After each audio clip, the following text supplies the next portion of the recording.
Feature Friday. The freshest. Extreme vocals. Wow. We know, obviously, from the Philippines, there's a ton of singers that can reach very, very bizarrely high notes. I presume we're going to see some familiar faces, but this was requested a very long time ago. So let's give it a watch. X Factor. No, but okay. I have a moment for where these girls are now. True. Fourth Impact. Fourth Impact. Also, you're jumping around and shit.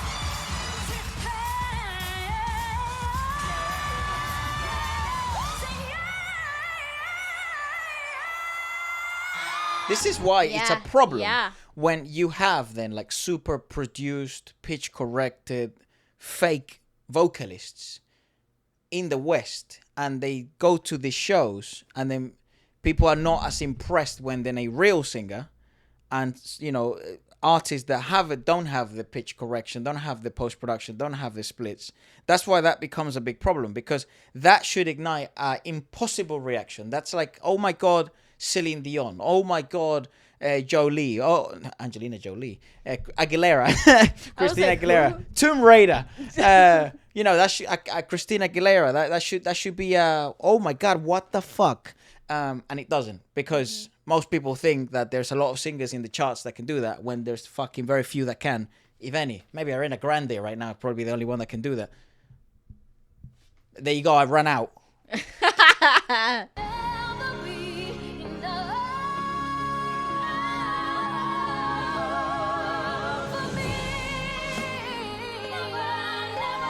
They did the hard version.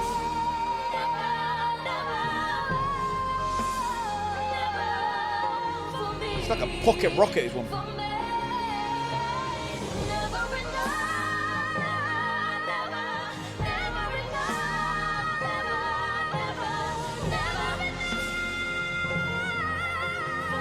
Wow. You see, cool. that's redonkulous. Wow. Bananas. Cool. Crazy. Freaking Putang nice. ina mo, bro. Type of shit.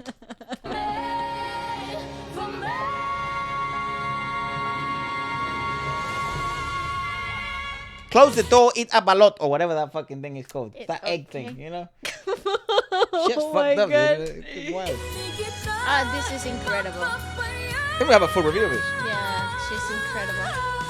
I think this is the churning table moment for me with Jonah. Well, yes and no. My turning moment with Jonah Lynn, was because she can also do classical. Yeah. Oh, true. When she did that with Darren and Lani. Yeah, and I was true. Like, ooh, wait a second. Who is this girl? Because again, the Philippines has a ton of belters. Mm-hmm. But the classical switch is very, really very, very impressive. rare. Yeah.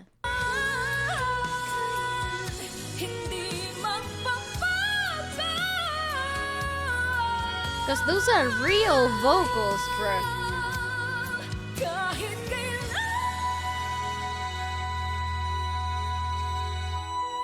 What the Also, OPMs have some of the most redonkulous runs. Oh, look at them when they were babies.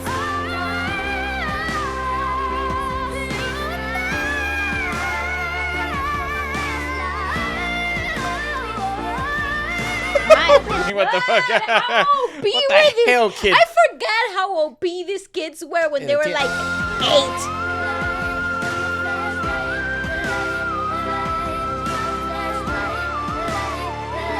That's actually kind of wild, though, isn't it? To do a run with a whistle? Damn. Wow. Damn, kid. Kafer. More is that? Yeah.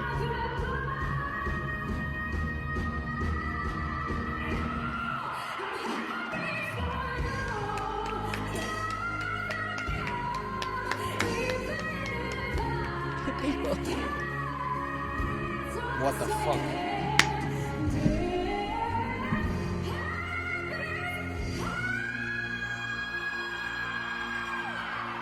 Okay, no, stop.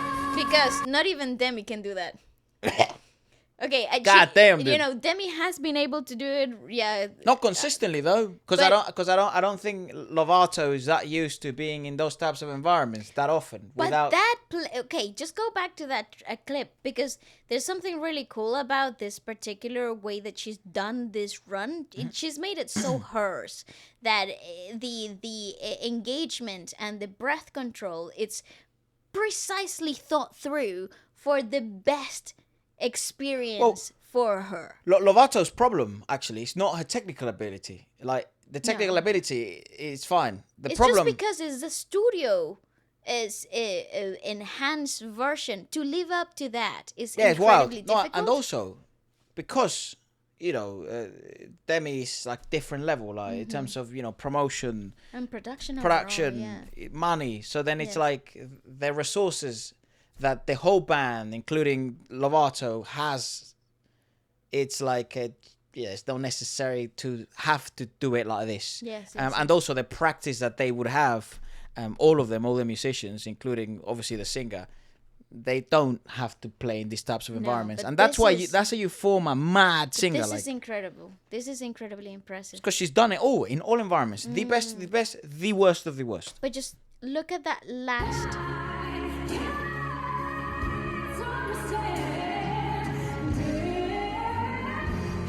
Do you see how she placed it before she went to that?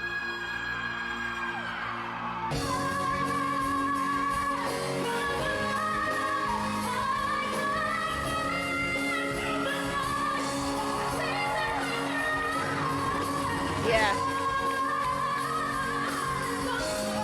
My God.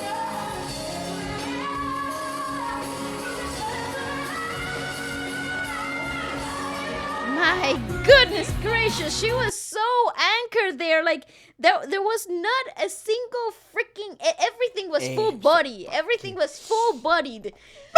My God. Yeah, I'm tired just looking at that. She's next level. Very fatiguing though. That type of stuff very tiring. But also her sets are fine though.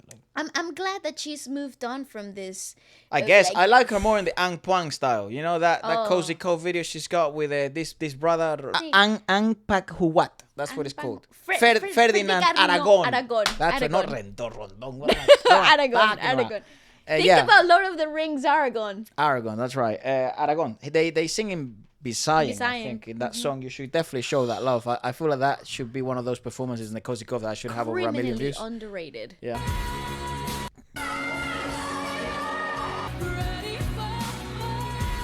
It's on Night TV.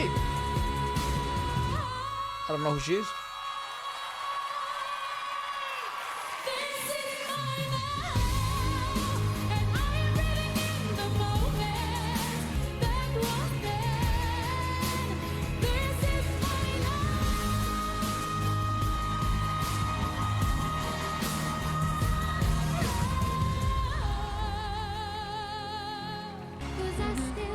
That's interesting.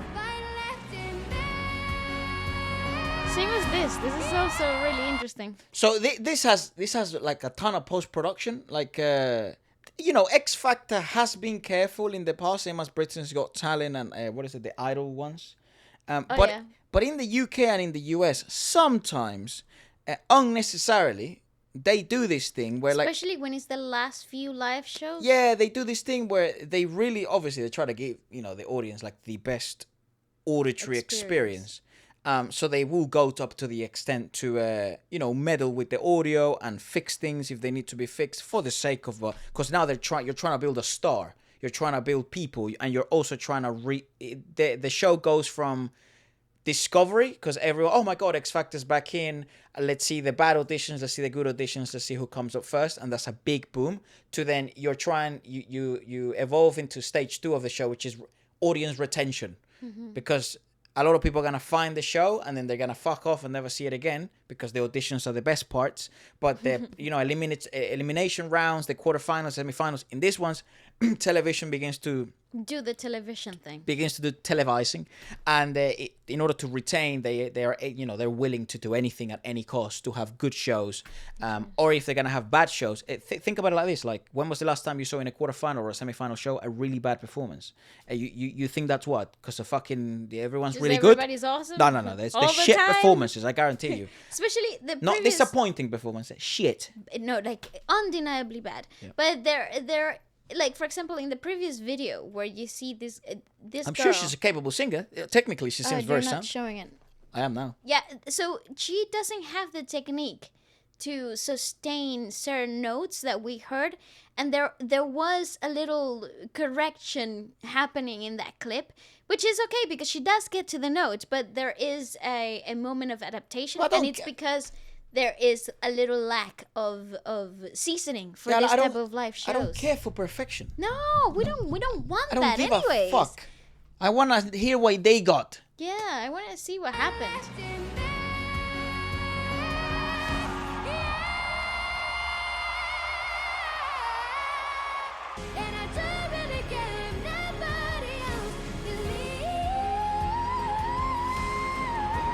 That's nice.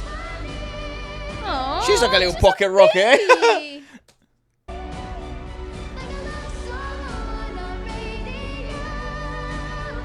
Nice lifted.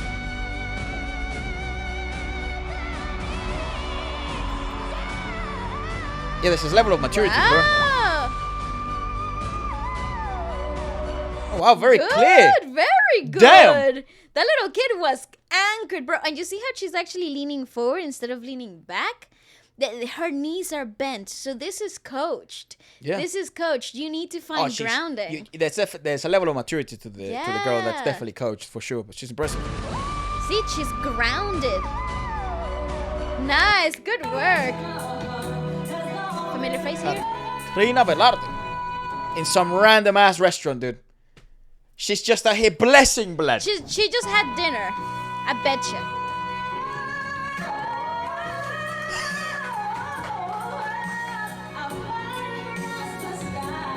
That is ridiculous.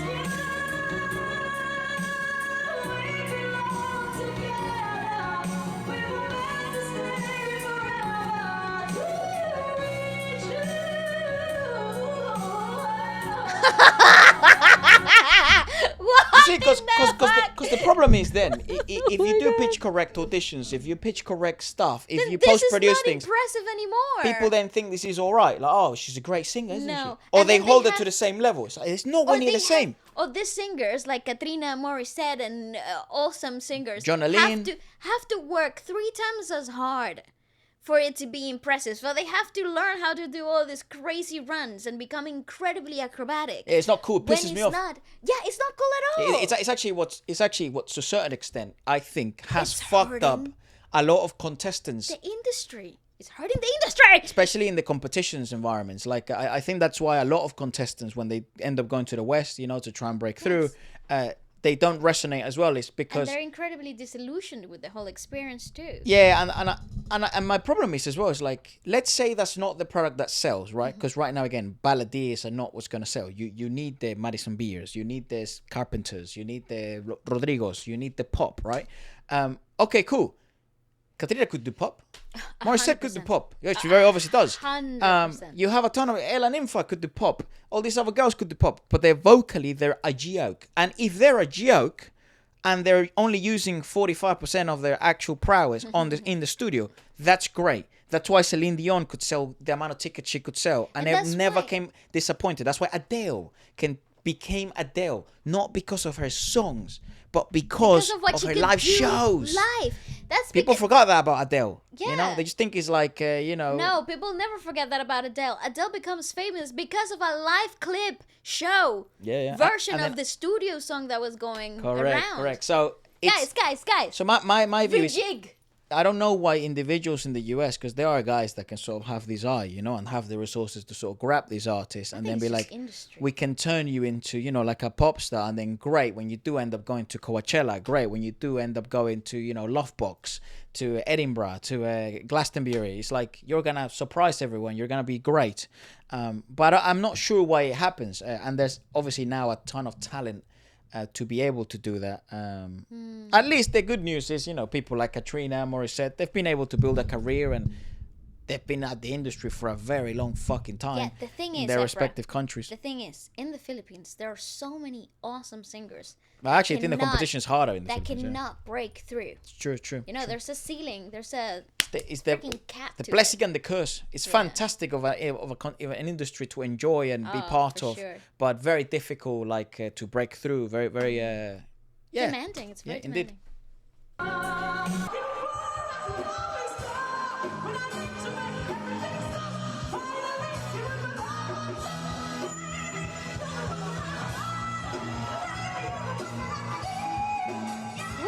What in the fucking sing-off is this? Woo-hoo-hoo, that was so good.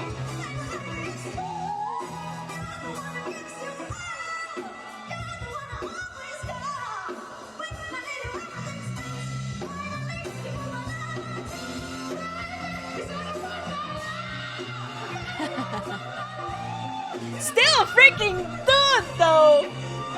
Jonah Navarro. Woo-hoo-hoo.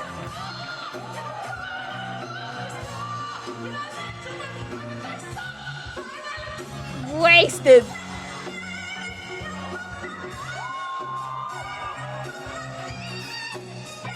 Yeah, that mix up there.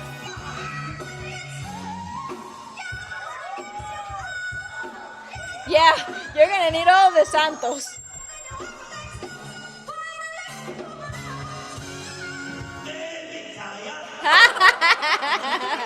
I was gonna say you're gonna need all the help from the Santos and all the Virgenes. Oh my god, dude! What the fuck?